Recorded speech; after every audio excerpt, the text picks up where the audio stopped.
3 రాజధానులు అని చెప్పి 5 సంవత్సరాలు.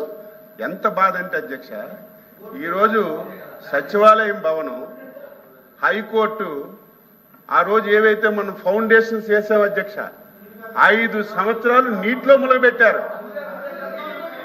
అధ్యక్ష. 5 సంవత్సరాలు 8 మాసాల నుంచి ఆ నీరు తొండుతుంటే ఇప్పుడు కూడా రావడం లేదు అధ్యక్ష. ఇవన్నీ మీరు తెలియచేశారా, తెలియక చేశారా?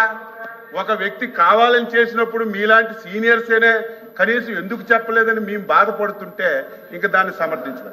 మాట్లాడితే అధ్యక్ష, మాట్లాడితే మా బొత్స సత్యనారాయణ గారు గౌరవనీయులు, ఇది మీరు 10,500 ఎస్ఎఫ్టీ పెట్టి కట్టేశారు, ప్రజాధనాన్ని వృధా చేశారని చెప్పి మాట్లాడుతున్నారు అధ్యక్ష. విశాఖపట్నం అధ్యక్ష, ఋషికొండ ప్రకృతి వచ్చినటువంటి సంపద. ఋషికొండ కనీసం ఆ ప్రాంత వ్యక్తి సీనియర్ ఎంత తప్పు జరిగింది, అంత తప్పు జరిగింది, దాని గురించి డిస్కషన్కి వెళ్ళక్కర్లేదు.